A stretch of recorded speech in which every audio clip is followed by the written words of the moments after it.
বিসমিল্লাহির রহমানির রহিম।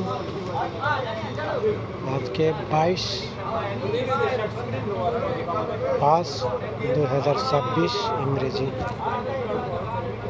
আমি বলেছিলাম না গতকালকে যে আগামীকালকে আর একটা ঘটনা ঘটেছে। ময়মনসিংহের এক জায়গায় গলা কাটা লাশ পাওয়া গেছে। লাশ গলা কাটে গাছের সাথে ঝুলে। এটা নির্মম এবং অমানবিক, আর এটাই এখন মানবিকতা হয়ে দাঁড়িয়েছে। মূল কথা হলো, বর্তমান সরকার পরিস্থিতি গুলাটে করতেছে।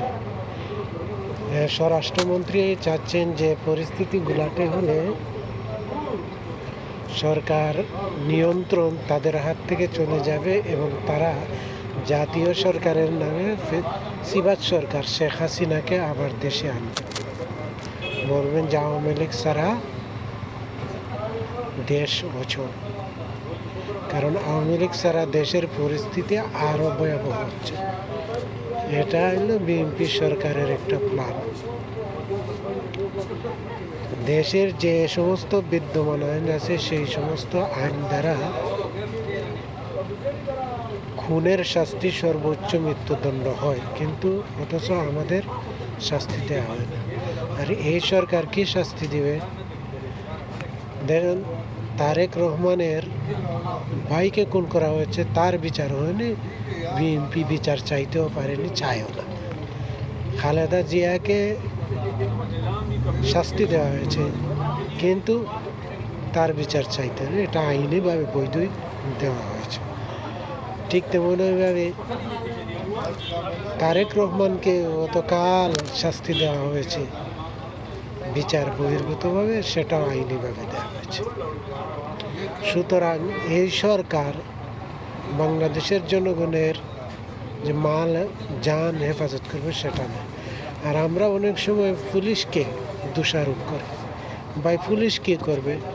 অনেক কাজ তো আমরা দেখতেছি, পুলিশ আসামি ধরতেছে, আসামি একবারে জবানবন্দি সহ নিয়ে আদালতে সুপারিশ করছে, কিন্তু আদালত তাকে কেন আসামি ছাড় পেয়ে যায়, জামিন পেয়ে যায়? জামিন পেল, যে জামিন দিল তাকে কেন পরবর্তীতে আবার ধরা হয় না? এটাই তো প্রশ্ন। খুনের আসামির কেন জামিন দেওয়া হবে, ধর্ষণের আসামির কেন জামিন? এই সমস্ত যে প্রমাণ, যাদের প্রকৃত প্রমাণ, যে সমস্ত আসামি আছে তাদের পক্ষে যারা জামিন নেয় এরা তো অপরাধী। উকিল হওয়ার মতলব মানে কি এটাই যে অপরাধীকে ছেড়ে দেয়া? না, ব্যারিস্টার হওয়ার মানে তো এটা নয় যে অপরাধীকে ছেড়ে দেয়া। ব্যারিস্টার হওয়ার মানে হলো আইনের সঠিক প্রয়োগ নিশ্চিত করা। কিন্তু এই সমস্ত থেকে বাহির হতে হলে বাংলাদেশের জনগণের উচিত এখনই আদালতকে ঘেরাও করা। পুলিশ নয়, আদালত প্রাঙ্গণকে ঘেরাও করে আদালতের যে সমস্ত জজ আছে, কর্মী আছে, সবাইকে জিম্মি করে এবং তাদের গলা জুতার মালা পরিয়ে আদালত প্রাঙ্গণ যদি চক্কর দেওয়াতে পারে তাহলে জনগণ সেদিন বিচার নিশ্চিত পাবে। এটা কসমিন কালেও সম্ভব না, কারণ সরকার চলে এদের দ্বারা, আর এরা চলে সরকারের দ্বারা। মানে সরকারের যে দল আছে, এগুলো চলে ওই সমস্ত আমলা দ্বারা, আর আমলারা চলে ওই সমস্ত রূপ, মানে একে অপরের উপর নির্ভর হয়ে চলে তারা। সুতরাং পাবে না। আমরা বলছি কি, যদি এ সরকারের মূল প্ল্যান হলো আইন শৃঙ্খলাকে, পরিস্থিতিকে খারাপ করে তারা শেখ হাসিনাকে দেশে আসার সুযোগ করে দেয় এবং শেখ হাসিনাকে তারা ফের ক্ষমতায় মসনদে বসায়। এটা আওয়ামী লীগ বিএনপির চুক্তি। দেখবে, রামিসাকে হত্যা করা হয়েছে একজন নয়, এখানে যে পাড়াটিয়া আছে আরেকজন, সেও দোষী,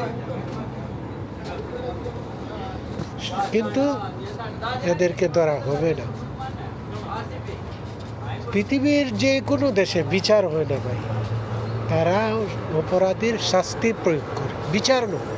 কিন্তু বাংলাদেশে বিচার হয়, এই জন্য অপরাধীরা মুক্ত হয়। আমরা বিচার চাই না, আমরা চাই কি অপরাধীর শাস্তি। যেই অপরাধ করবে সেই শাস্তি, টাকা খেয়ে অপরাধ করুক বা টাকা দিয়ে অপরাধ করুক, নিজের স্বার্থে অপরাধ করুক বা অন্যের স্বার্থে, খুনের মৃত্যুদণ্ড, ধর্ষণের মৃত্যুদণ্ড, এতে আর কোনো কিছু নেই। যে খুন করবে তার মৃত্যুদণ্ড, আর তা বাস্তবায়ন করতে হবে 2 মাসের ভিতরে। কিন্তু কোথায় কি হয় না, বরং সে অপরাধীকে শাস্তি দেওয়া, নিরপরাধ যারা আছে তাদেরকে মামলা করে যে সে হেনস্থা হয়, বছরের পর বছর, যুগের পর যুগ আদালত প্রাঙ্গণ চক্কর দিতেই থাকে। এর কারণে আদালতের প্রতি মানুষের বিশ্বাস এবং আস্থা উঠে গেছে। অর্থাৎ যে মামলা করবে তাকে হেনস্থা করে, তার গলায় জুতার মালা পরিয়ে তাকে গ্রহণ আদালত করবে। এ সমস্ত করতে করতে করতে একেবারে নিঃস্ব করে। তারপর হলো আমাদের জনগণের দায়িত্ব। আমরা জনগণ হয়ে গেছি উগ্রবাদী। আমরা কে কার থেকে বড়, প্রত্যেকের অন্তরে হিংসা, আর এই হিংসা রাগ মানুষকে উগ্রবাদের দিকে ধাবিত করে। ছোট্ট ছোট্ট ঘটনায় মানুষকে খুন করে দেয়া হচ্ছে।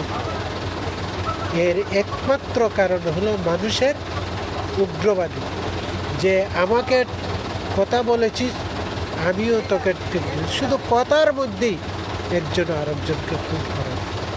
এ সমস্ত দেখতে হবে, উগ্রবাদীর বিচার করতে হবে, যারা সমাজে গালাগালি করে। আরেক চরিত্র নেতাদের, তাদের চরিত্র হয়ে গেছে একেবারে দুনিয়ার নিকৃষ্টতম খারাপ চরিত্র তারা আছে। তাদের মধ্যেই খুনি বসবাস করে, তাদের মধ্যেই দর্শক বসবাস করে। সুতরাং আমাদের করণীয় কিছু নেই। এ সমাজকে রক্ষা করতে হলে প্রথমে তো আদালতকে, আইনকে এবং সরকার যে দল থাকবে সেই দলের লোকের চরিত্রটাকে ঠিক করতে হবে। এত অধঃপতনের চরিত্রের লোক যখন সরকারে বসে, তাহলে তো খুন হবেই, দেশে খুন হবেই, এটা থেকে কেউ রক্ষা করতে পারবে না, দর্শন হবেই। কারণ জনগণের পরিত্রাণের উপায় নেই, জনগণের কোনো উপায় নাই। জনগণকে এখন লাঠি সেটা সব কিছু নিয়ে প্রস্তুত থাকতে হবে মৃত্যুর জন্য। প্রতি কোণে কোণে জনগণ মৃত্যুর জন্য প্রস্তুত থাকতে হবে। এবং যদি সব একজুট হয়ে আদালতকে চ্যালেঞ্জ করতে হবে, সরকারকে চ্যালেঞ্জ করতে হবে, তখন ওই জনগণ, অর্থাৎ সরকারের গলায় জুতার মালা পরাতে হবে, আদালতের গলায় জুতার মালা পরাতে হবে। সেদিন জনগণ মুক্তি পাবে এবং সঠিক বিচার পাবে। এর আগে কখনো বিচার পাবে না। আমি বলে গেলাম, আপনারা দেখেন।